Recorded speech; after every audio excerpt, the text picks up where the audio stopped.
I think I had to learn that being a musician, you can't sit back and be like, somebody book me. How can one make a moment matter more? I differentiate them into this is community, this is charity, this is marketing, and this is money. I always want to put in some hook that I can do as a controversy in an interview so that I can then use it as a little clickbaity marketing thing. It's like if Tom Waits had people who like to dance. You know, it's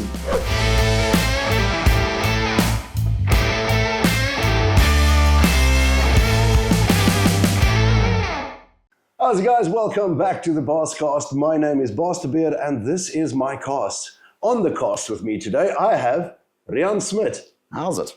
I would say Riaan Smit all the way from Namibia, but stay tuned because more of this will come later. How's it? Lekker, brother. How you doing? Lekker. While we're sitting here at Half Puff Palace, let's drink a very clean water. There we go. Riaan, welcome to the Baascast. This is the first time that I'm chatting to a musician from Namibia. Oh, wait. Well, thanks for having me, man. Well, I mean, I've spoken to musos from Namibia before. Like Andra? Well, not on camera, though. All right. Yeah, so I don't think I've interviewed any one of you. So as a representative of Namibia, welcome. Well, thank you. Welcome to South Africa. It's nice. I think you guys used to own us. Did we? Yeah, for a long time. A good 60 years or so. Damn it. No, look, kannst du sprechen Sie Deutsch? Terribly, yeah. Ich kann ein bisschen versteht. Like, you know, you can understand more than I speak. The only reason why I can understand a bit of German is like my best mate from school, Dieter. He's fully German. Dieter Hartmann. That's a full-on German. And when I met my biological mom years later, because I'm like adopted and shit, right? I discovered that apparently I'm something like 1/16 Jew. I was going to go like 100% German. But right. No, so when I discovered me being 1/16 Jew, it just kind of explained to me why Dieter always wanted to punch me in school. How many chops down did you get to that point? It's 1/16. It is my grandmother was half Jewish. Yeah. Yes, or something like that. I don't know. I got to the math. Just if you're a geneticist, come and correct me. Yeah, no, it's an interesting thing. Listen, but we all making all these jokes about you coming from Namibia now, except you just moved back to, I almost said Pretoria. Jeez, it's in my mind. You just moved back to South Africa. Yeah, back in Cape Town, yeah. But you were born in Namibia, right? Yes, that's right. Then lived in South Africa for 15 years. Moved to Namibia again. Then moved to the Caribbean, the States for a bit, and then to Namibia. Jeez. So I lived in Namibia for a good 18 years or something. Yeah. You don't look old enough to have had such, a wide array of life experience. So much has happened. I mean, if you are only listening to the podcast, you will not get the full joy out of this moment. But I am going to ask you one thing. Would you feel comfortable removing your hat on camera? Probably not. It's not much there. Is it? Because I saw now there's a couple of us getting along in years in this industry. And, I opted for the fully Let's Go Santa Claus gray. How would you? Gorgeous. It's like silver fox. Thank you. That's the vibe. Thank you. And I mean, you've got a very bright future ahead of you. Oh yeah, no, I got nothing up here. Yeah. Exactly. It's very bright. It's shining. I mean, we are growing old. Speaking of growing old, your band Crimson House has been around for quite a few years now. Right? I think we're in our 15th year. Yeah, 15 years this year. That's ridiculous. Yeah. I mean, and so many. I'm just going to assume that most people that know you know the band Crimson House. Yeah. So let's just kick things off there and start with that. Talk Crimson to me. Man, Crimson started in like 2010 with Arno van Sale, the banjo player at the time. And he now was just on guitar, but back then we were like a whole other kind of thing. And it evolved throughout the years. Like we got like a drummer and a bassist, became like a 4-piece rock band thing. And then we became the backing band for a circus called the Trash Cabaret. And that's where we started meeting guys like Nick Becker and Gareth Harvey and these saxophone players. So then we adopted them with this kind of like, here's a blues rock band that's now been inspired by the gypsy stuff and the circus music, and throw in these insane jazz players, and then evolved in a whole other direction. We had 4 albums where the last one was like, that's what we are now. Before that, it's like a whole other thing. Yeah. I mean, you kind of started owning the gypsy, what do we call it? Gypsy? Yeah, we Afro gypsy jungle music. It's also just ska. Bouncy, Afro bounce. I don't freaking know. It's lekker. That's what it is. I mean, you pretty much own the scene, and nowadays it's gotten to a point where it has happened once or twice. See a band play a thing, and then you hear someone say, "Oh, but we've already got a Crimson House." So you kind of like in your scene the fuck off. Because every time that a young Afrikaans band tries to play punk, they're like, "Oh, but they sound like fuck off." Nowadays, if someone has a saxophone and jumps and does some bouncy ska stuff, offbeat, and it's fast reggae. Yeah, but I mean, surely you've got the inspirations coming from elsewhere as well. Like which bands, which... Man, I think the closest thing back then that we were finding to what we wanted to do was Go-Go Bordello. Because they're like, stars wearing purple. Like it's the only song that I like of Go-Go Bordello. There's some cool, there's so many cool songs. But we weren't that punk, because they're quite punk, they were quite heavy. And I like those big band cabaret songs like Minnie the Moocher from Cab Calloway and those kind of performances. That's why we do like St. James Infirmary. We like have that version of his and then turn it into a ska song, I love that one, by the way. And it's things like that. And Bella Ciao is just this classic Italian, movement song, and the feel of that music then just done with a really banging band. Because that stuff's usually done with just like an acoustic guitar and a double bass and a violin, that's gypsy jazz mostly. But then you do that kind of same style of music, but now with like bass, drums, horns, big sound, just it becomes a whole other beast.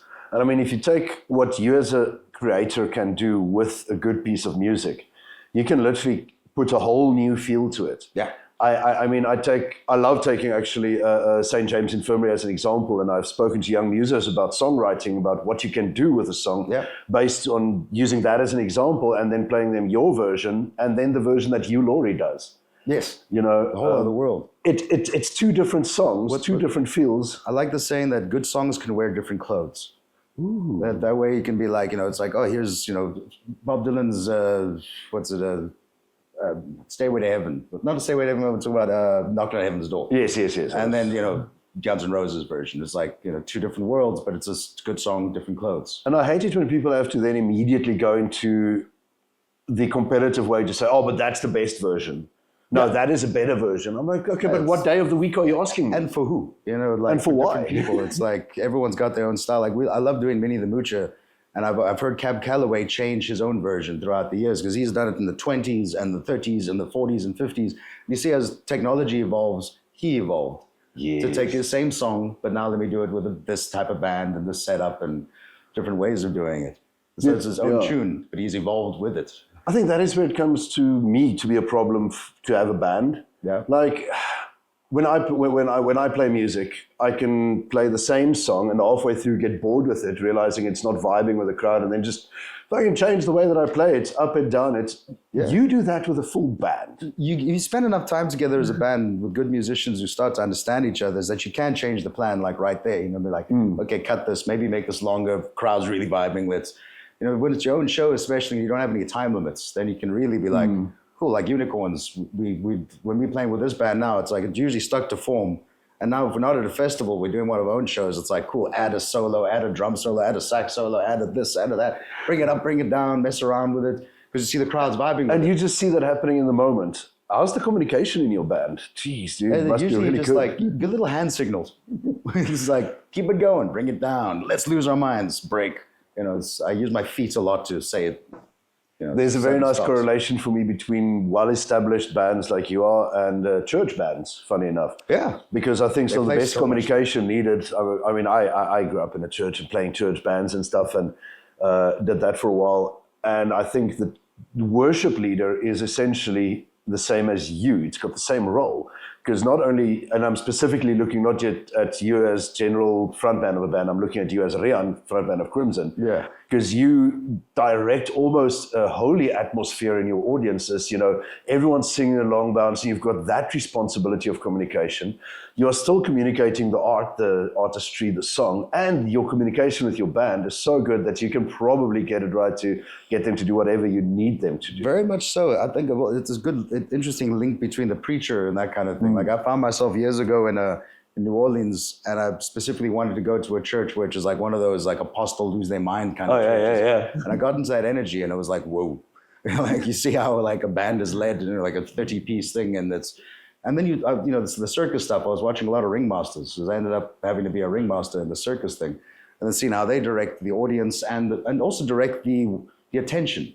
So it's like with each member in Crimson, they're all incredible. So I want to direct the attention to them. You know, when they have a moment, it's like, now watch this guy. That is what I love about your stage presence as well, dude. Sorry to interrupt you, but no if you've never seen a Crimson show, you won't understand this. But especially when you play big shows and you've got, 7 people on stage? I don't know. I lose count sometimes.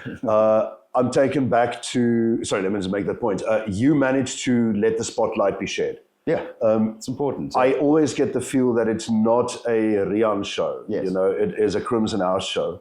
And I think that is reflected in how good the band plays because everyone feels like the frontman. Yeah, and you bring out the best in all of them. And that's what I always tell the sax players specifically as well. It's like, you are the frontman. Like, this is not me being the frontman. There's these guys, and there's also a duality. There's 2 of them. So there's like almost compete for their space, but not really compete, like share. You know what I mean? It's with brilliant musos, they learn, one thing that you learn is that not everyone should talk at the same time. You know, like we're having a conversation. We're going back and forth, and that's what the sax players do. That's what we do with the band. Is that it's like when you're supporting or you're leading, and most of the time it's like you can play the tambourine in the back, and then once in a while you come up and do your thing. You know, it's that ability to go between each other. Why does your bass player never get a solo? He does. I'm fucking with you. I was just saying that because he's sitting in the next room. No, we pick the song, we're like that. Yeah. I change the song every night just to mess with him. So he doesn't get too comfortable, you know. But I mean, it really does help that you've got such a solid band. You know, it's none of them. It's like a sideline, just do it because, you know, it's fun and a hobby. Yeah, absolutely. It's professional musicians that you gathered around you. Yeah, absolutely. All of them are like just brilliant. And the core of that band grew up together. You know, we were like, knew each other as kids. I mean, Christoph, the drummer, I've been playing with him since I was 12, you know. Which one's your favorite muso in the band? I'm not allowed to say that. I always want to put in some hook that I can do as a controversy in an interview so that I can then use it as a little clickbaity marketing thing. I can tell you who's the favorite member I've had in the band, and not because of musicianship. He's not with us anymore, and I love him to bits because he's busy in his world. It's old Nick. Oh, yeah. You know, Nick Becker is like, he became the thing that all the other sax players then like that we've had through the years have gone, okay, well, we have to top that. You know, like that's the base. He set the standard. That's the standard. I would say the golden standard, but you said the crimson standard. Yeah, the crimson standard. And that was the first sax player we brought in, like as a kind of full piece, trying to learn our way around rock and roll and whatever. And then the sax just came in and we're like, the whole project went, whew, new thing. Awesome. Building your entire presence around that sax battle almost seems like a good idea. Yeah. Because I remember, I think the first time that I saw your epic sax battle, well, your epic sax, the band, the saxophonists, it was either at Strab or something like that. Yeah. And, you know, you've played Strab a couple of times, and every single time it seems to up itself. Until one time I saw you, I think it was at Railways, you only had the one sax, and then you improvised by battling him with your harmonica. Yeah. And then we go back and forth. If I only have one sax for whatever reason, then it's like, hey, it's you and me now, buddy. Yeah. It goes back to the Nick Becker and me when he was the single sax player in Crimson. How do you go about structuring a really good show? Because, let me put it this way, I've seen you play small venues, you know, smaller stages like Railways, and you absolutely own it. You make it a show. And then I've seen you do one of my favorite shows. Well, festivals at first place is Strab. Favorite event at Strab is the beach party on the Wednesday. And then you come and you just blow everyone away by bringing a production to that stage. What was it called? It was Cirque de Malongan. Yeah, we did which I assume then you pulled some influences from your circus times. Exactly. And just to set the scene for anyone that, you know, has not seen the photos or the videos of it, you had everything, man, from your full extended band through to a chick and a professional performance lady. Apparently, I shouldn't call them chicks. It's just yeah, we have all sorts like fire grinders, dancers, angle grinders on stage. The chickie rolling herself in a lint on the side. How do you even start conceptualizing a standout show like that? I see it as like, what's the ingredients? Like, what do I have to work with? And when I'm presented with a thing like that, which is like, okay, we want to do, say, a circus act, and you think, okay, what's our ingredients first? So we have, say, a burlesque dancer, we have someone who can do this, and I think about who I can get. And then I think about, okay, what music do we have that correlates with what they're doing? And that's kind of how I piece it together. Is the same thing with Crimson is I think, okay, who's available for the show? Yeah. And if they tell me, okay, well, we might be less a sax, or we might be upper keyboard, or we might be like these guys are available. It's like, cool, now this show can have some different elements sprinkled in. It's like making a good pot of gumbo or something like a stew. It's like, what do we have? And let's make the best of what we have. And in the case of the circus thing, it's like, that started with Trash Cabaret in Cape Town, which had like 150 performers in this thing, all sorts. You've got jugglers and fire dancers and this and that, and like every kind of discipline you can think of. I saw them like superheroes. It's like building the Avengers or something, And you're gonna be like, and you're Nick Fury. Yeah, it's like, what's their superpower, and who can we like team up, and what different things work together? And you might be making introductions, like these people have the same discipline but never met each other, and then you put them together and they work something out. And same thing with sax players. It's like two different guys, and they're gonna come together and now work on harmonies and work on things together because they're the best of their minds. And like Cirque de Molangan, Conrad's mad, Conrad is insane. And I love working with him is that he knows I'm also crazy. So we'll be able to communicate about something and know exactly what the other one wants and how we're going to pull this off. It's not like, oh, that's crazy, we can't do that's too much. It's like, that's crazy, let's figure out how. Exactly. How is the only question, not why. I think the difference between visionaries like Conrad, yourself, creators that really make exceptional things, and others is your starting point. I think other people start with what do we have and what can we make of it, versus you just say, what do I want? So what do I need to get to make that happen? Yeah, exactly. Go shopping, be like, who do we know there, and make contacts, because then you also have to think of logistics, because I've run a lot of things in Cape Town, so I know who to call immediately. Like, okay, I know a fire dancer or this or that, but now it's a different scene. We want to think about budget. How do we get all these people from Cape Town? How about we get some people from Joburg? Ask some questions, and they'll be like, oh, there's someone there who does that thing, and there's someone there with an angle grinder, and the people with the different tools you need that happen to be there, and you kind of figure it out like throughout the country. So I've done this globally, where you're like, okay, we know somebody who knows somebody who knows somebody, and the connection's got to make a tree. So it's still coming back to, it's not what you know, it's who you know. Big time, and who they know. That's one thing that I really freaking love about the South African scene is the idea that it's really tiny compared to international, but it's big enough to be diverse. It's small enough so you can't really, you can't be a cuck person. Yeah. Otherwise you're going to shut too many doors, and there's only so many of them in South Africa. But it's large enough to have a variety. We were just talking off air now about the differences between Namibia and South Africa. And would you say that you're in a better position than as a creative entertainer in South Africa? What's interesting, Namibia is an amazing country, and I've been very blessed, and it's been very good to me. It's kind of like a big fish, small pond thing. You've got 3 million people population and 2 towns that you can actually play in. There's 1 official music venue in the country. The rest are kind of, well, maybe 2. So a lot of what my bookings are, it feels like mad people with money and crazy dreams, and they want to go out to the middle of the desert in the bush, and we set up mini Africa burns.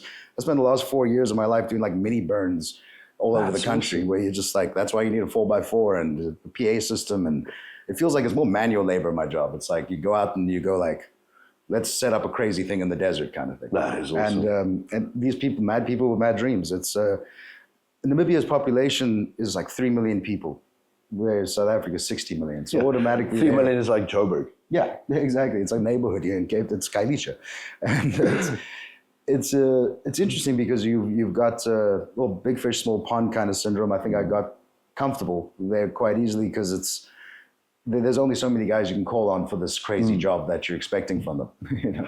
I mean, how many people are they going to call if they want a gypsy punk band, gypsy rock, if they want a Crimson House? Yeah, exactly. Yeah. And Crimson House has just been here because like bringing them there is a mission. And now in South Africa, obviously it's a bit easier to set up the shows, but shame. Who are you going to miss most in Namibia? Many. The list is long. Listen, I want to change the focus a little bit from Crimson to Riaan. For the simple reason that as much as we can go on and say, look, it's about the band, it's about, each individual is the frontman, which is a very nice thing to say, and it really rings true for Crimson. You can get away by booking an entirely different band, and as long as they play the music and they do the Crimson level show, there's not an organizer that's going to be pissig at you, right? They're not going to be mad. No. But if you change the Riaan out, it's no longer Crimson. Yeah, I think it's the songwriting or the thing that's like pulls it all together in a sense, because it is a weird role to fill. Like I can't imagine just throw another singer in there, because it's more than singing. Yeah. It's a bit of this and a bit of orchestrating and a bit of all little tricks and things that make it work. So it reminds me, a couple of years ago, there's a venue that booked a band through me. And I'm not going to tell you who this is because I love the guy dearly. He's grown so much in the industry, but he had no idea that people actually wanted to see him. And so when this band rocked up without him, but with a different vocalist, his excuse was simply, what's the difference? He knows the songs and his name is the same. So they've got the same name. Oh, wow, okay. And they just like, he's just part of the band. He's interchangeable. I'm like, dude, no one cares about your band, to be honest. They care about you. You're the entertainer. The pressure is on you. And that guy had to get his ass back to my gig that I booked him for first, you know? Oh, wow. So, lesson for the young guys, if you're the face of the band, don't go away. But that's, in turn, I reckon, it does put a bit extra pressure on you. You know, I think the pressure that's on me is making sure that I can maintain all these people's they people, like they have to pay for things. They have to, you know, my biggest concern is making sure I can feed 7 people, and you know, with all my madness and my wants and things that I want in my life, it's like the biggest concern is just make sure that they get paid decently, that they're taken care of, that their families are taken care of. And when you have, like, you know, for 7 people to keep alive, that's you got to get real creative on how you're going to make sure whatever the crazy dreams you have can feed their families. You know, it's not like, let's just go party, guys. It's like, you know. Yeah, I mean, such a thing comes with age as well. Yeah, exactly. I reckon if your only responsibility is making sure you've got the tuberiki tomorrow and a loaded bong, then, you know, life is a bit different. Yes. But how's your personal life doing? You know, if I might be so bold as to ask. Absolutely crazy. It's always mad, but I think in all of us, it's like, all our musos have the similar things when you get into an older age. It's like you have kids, you have, you know, relationships to manage, you have so many things. How many kids do you have? I only got one. But it's a lot to manage, in a sense of, like, it's not just you, and especially like all the people, they grow with you. So like your band members, you know, buying houses, getting mortgages, and like Simon adopted a kid a year ago, a sax player at the moment, and he's like, if I take him away from his child for a weekend, I got to make sure that that's paying his rent. Yeah. You know, for the month kind of thing. It's got to be worth, like, hey, we're going to go over there, but it's got to make sure that you are taken care of, so that if he leaves home, it's worth it. I think that's one thing that people miss is there's a meme that does the rounds every now and then that says what you pay for when you book a musician. You know, people think you pay for a show, but actually you pay for the lessons, the strings, the stuff, da, da, da. I don't agree with that meme at all. I don't pay for your expertise, I pay for what you bring into my business, but the actual monetary value of that goes so much further than just saying I'm booking you to play music, because I am paying you to come and do a job, and if your job requirements, you know, says be away from your house and family for 2 weeks, I need to make it worth your while. Yeah, absolutely. I think there's this weird thing in the music industry where people don't want to see it that way, but I mean, imagine you book a professional rugby player, and you say, I'm taking you away on tour, but you are still responsible for your own hotel fees, and you know, that can come off your cut of the tour fee that you're going to be getting. And I don't think rugby players will be very happy if you start doing that. No, not at all. It's got to be worth it for the people to say leave their family for a month. If I think about it, in a given month, you know, like how many gigs can you play, and then what's your like goal if you say income wise? And if you had to go across, like, how many days can you really play and or worthwhile playing? I'd say like 8, maybe. Yeah. That's so now within those 8 shows, you got to achieve whatever the goal of your month is. So if you're going away to play for nothing or for $1,000 versus 10 grand a gig or 5 grand, whatever your goal is, it's like you got to see that you only have a limited amount of days. You know, they can't just make up a new day. Yeah. And so within those, I must carefully choose what am I going to do and what am I not. And that's a process of elimination, even within yourself, when you're making choices like, should I go there or there or there or there? Yeah. You got to look at your year up front as well. You know? And I mean, add to that the complication that there are very few festivals in the 3rd week of January. Yeah. You know, that will book a 7-piece band. And to be honest, festivals aren't where we make money. Like festivals where we make audience and experiences. Like, I've never seen festivals as a way to achieve like money. I've seen it as a way to achieve an audience. Hopefully it pays its own way. It's a marketing exercise. Because the rest of it is selling my own shows. That's where it's at. I mean, at the end of the day, it comes to a point where the type of festivals that book you are also the ones that have their entire booking budget is probably what I think your band is worth. You know, if each of you had to walk away with the 10 grand that I think you should get after the show, there's not going to be budget to book the sound for the event. So unfortunately, that is where we find ourselves in festivals. And there are bands that, I don't know, I think they're stupid because they want to milk every festival for the most they can get out of it. So what advice would you have for them in that regard? I would say it's like, look, you got to be able to differentiate between the things that are like people trying to do something magical and create an experience and a memory that brings a lot of people together. I hate the idea of exposure, but those, when it really counts, it counts. I use Opikopi as an example. Like, they paid us nothing, but the week after that, we had a show in Joburg that we sold 800 tickets. Like, before the Opikopi playing, headlining 20,000 people, we'd sold like 80 tickets. After the Monday, we sold 800. You know, it's just this, and that is truly an exposure thing. You know, it's truly, versus, you know, come play at my restaurant, that's exposure. That's, if I have to bring the audience, who's getting exposure?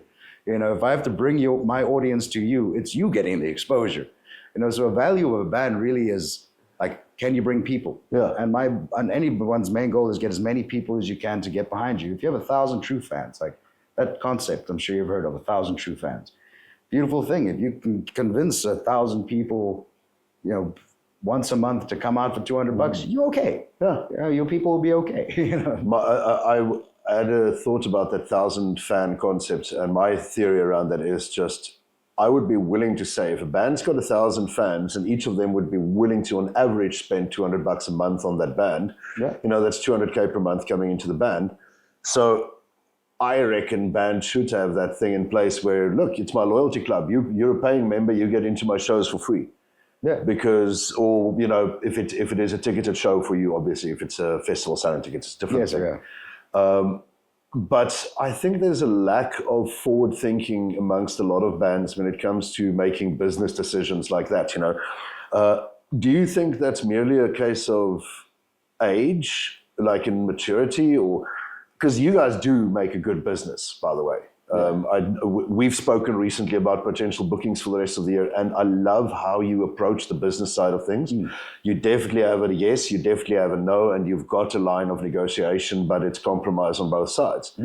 How long did it take you to mature enough in this industry to run your business above your art, or in conjunction with your art? It's years, and I'm still learning. It's like, because there's always something to be developing, and depending what it is. And something that Namibia did teach me in the last few years, it's a very corporate-minded country, and I like the way they approach things. When you're making a quotation, it's like, yes, there's my performance fee, but there's also my AA per kilometer rates. And is this on a dirt road or is it on a straight road?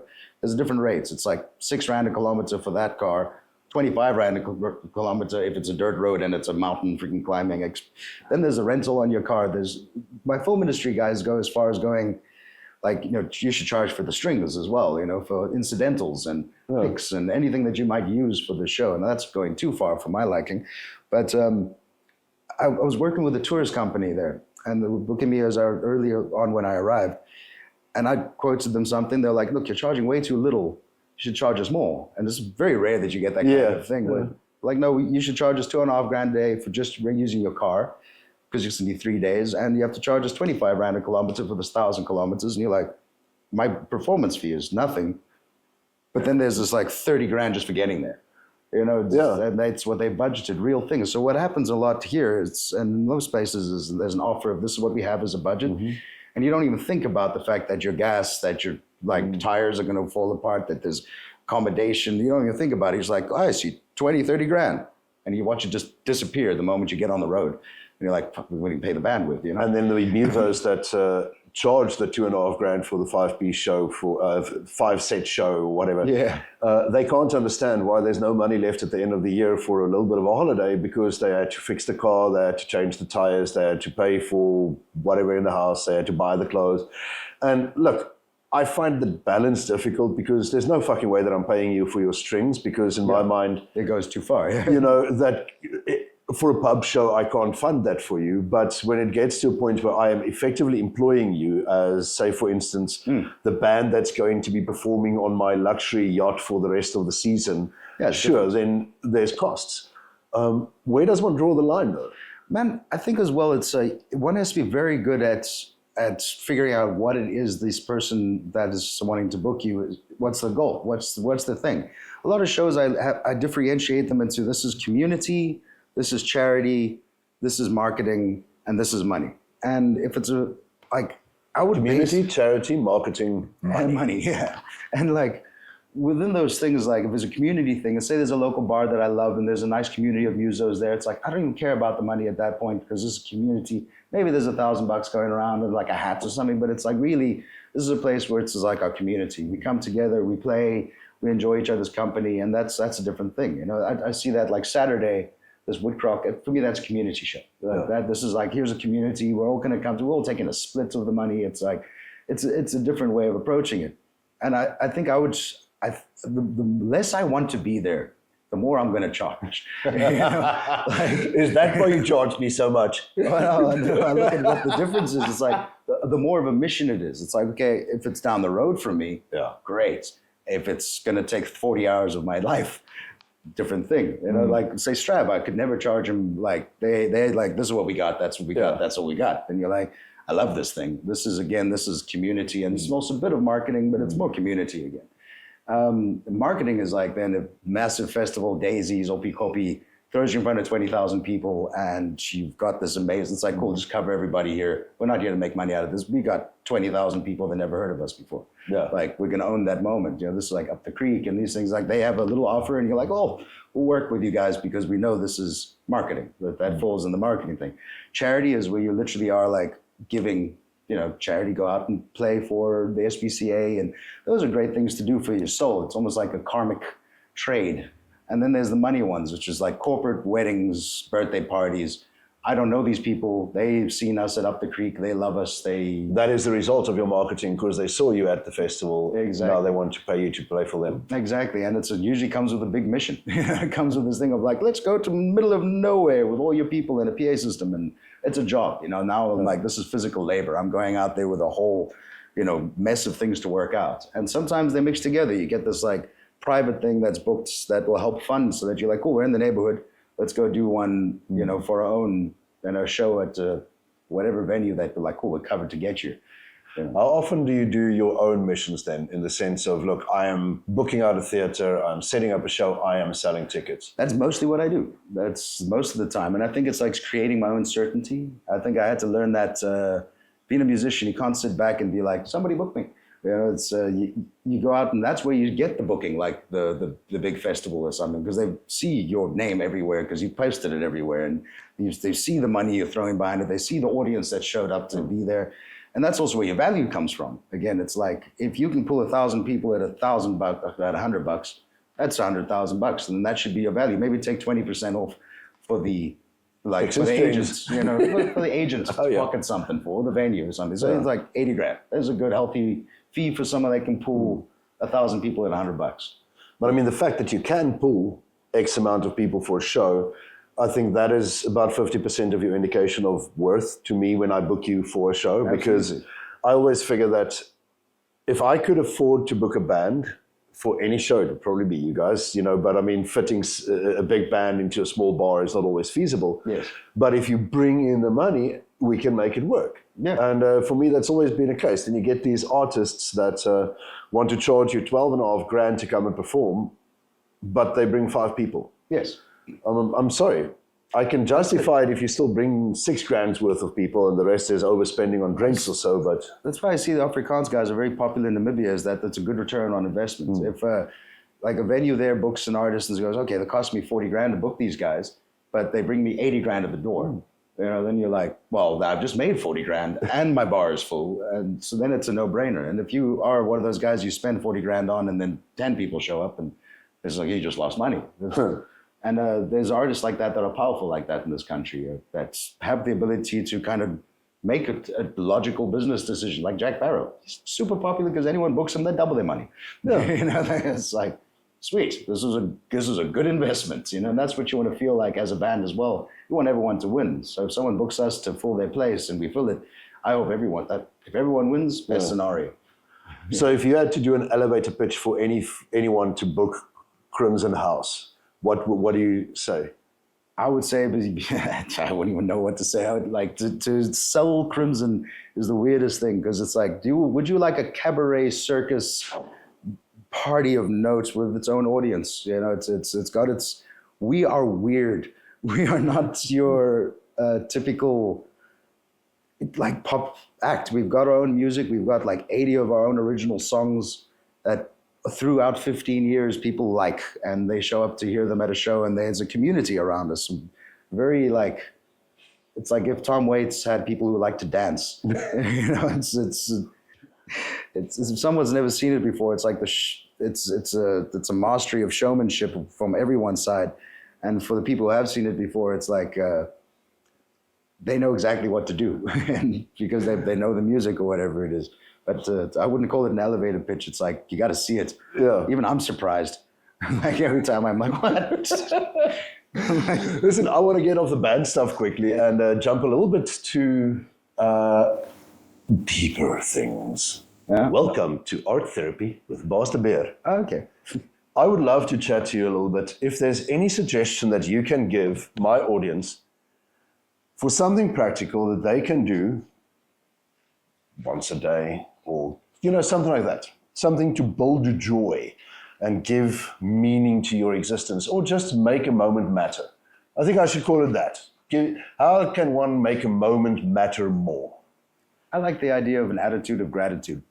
There was like little moments and mini meditations. Like throughout my day, I'm very busy throughout life in general. And am I going to draw something? So as we talk about this, let me give you the intro to this bit. You are going to be drawing, painting essentially an image. There's whatever you paint will go onto a T-shirt as a collaborative effort between Baas de Beer, Dolomiet van Springs, and Riaan Smit / Crimson House. All right. So while you're absolutely irrelevant. So while we talk about this attitude of gratitude, and you get to literally draw anything, it doesn't need to have anything to do with this.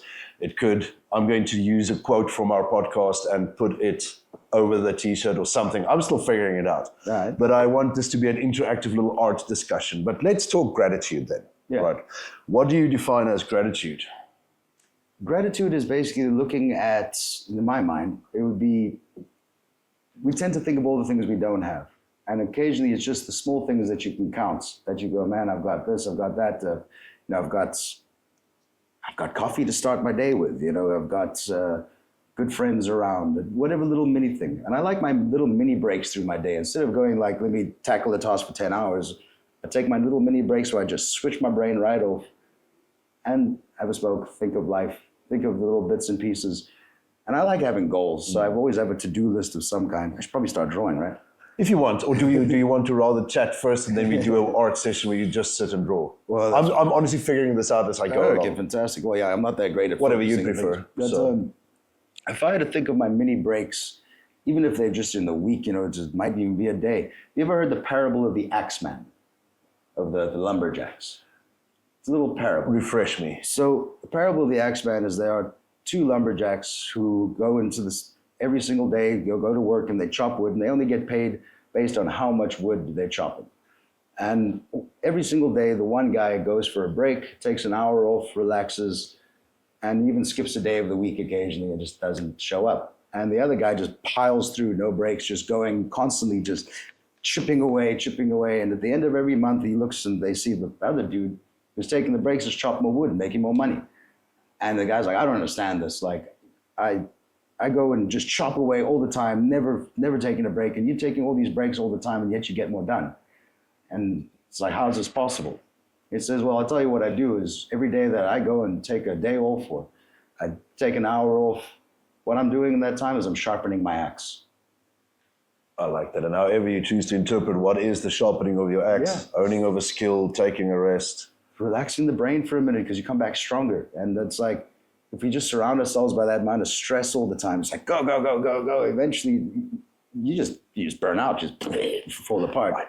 You switch off for months, like And that's what happens. If you don't take the micro breaks, you are going to end up having to take a macro break at the least convenient time possible. Yeah, exactly. Once you're burnt out, then it's peak season and everything's happening now, and you're like, and let's talk discipline then, because the counterpoint for me on that is that I think it's very easy to take the break, to get back to what you're doing and to get refocused. And so, do you have any tips on that? Man, I set myself little timers. Like, I'm like, okay, I look at the time and I say, I've got exactly half an hour or an hour to complete whatever task. I look at my goals, and my goals are broken down long-term, medium-term, things I need to get done today, things I need to get done over months. And if I look at a specific task that I'm breezy with, and I like having just a to-do list, like just check off the boxes. It feels good to be like, and it's done.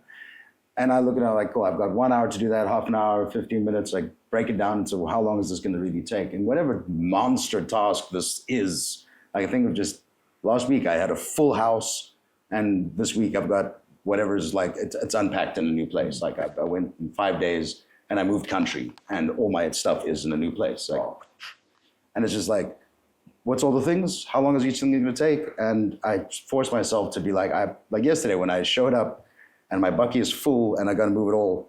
I'm just like, cool, I've got half an hour to empty this bucket completely, put everything into the backyard, close it up, and then I take a sit down and go, mini break. And I'm like, cool, now I got half an hour to put all that stuff into the room that it's supposed to be in. And then I just like have to. It's like, oh, and then I'm like, hey, it's 25 minutes. It's like reward myself by going, set limits, set time limits, the goals have to have a clear definition of when it needs to be done. So basically what you're saying is take smoke breaks.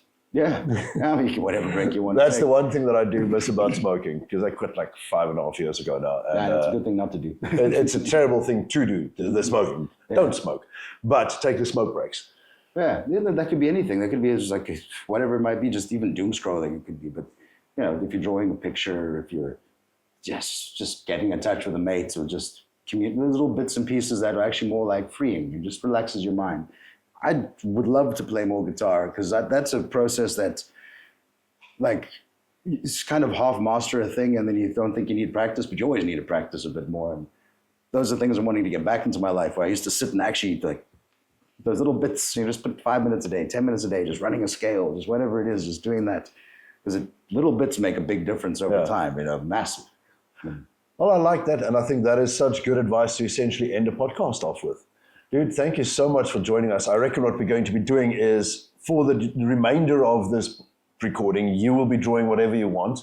We don't even need to talk. It can be art therapeutic. I just want to say thanks. So if you're listening now, thank you so much for tuning into this Baascast. And please go and check out Riaan Smit from Crimson House. I can't say Riaan Smit in English. It has to be Riaan Smit. It's real tough. Yeah, maybe one day I'll change my name to my mother's maiden name, Fernandez. Riaan or Fernando. But then there's to be Riaan. But then it'll be like Riaan Fernandez. Who knows? Riaan Fernandez. You still have the rolling R. Yeah, a bit of a contrast to Afrikaans Spanish, which is what I am. So it's Afro-Spain, Afro-Spaniel. Anyway, ladies and gentlemen, thanks for joining us for this Baascast. I am going to let Riaan do his artistic thing. If you would like to purchase his t-shirts, right, you go and check it out on dolomietvansprings.com. I'm not even going to ask you, where can people find you, because it's such a stupid question in interviews now. Yeah, these days now it's just go on Crimson House, Riaan Smit. Can you Google? Yeah, that's pretty straightforward, yeah. Bro, thanks so much. Thank you. And roll credits, and cameras will continue.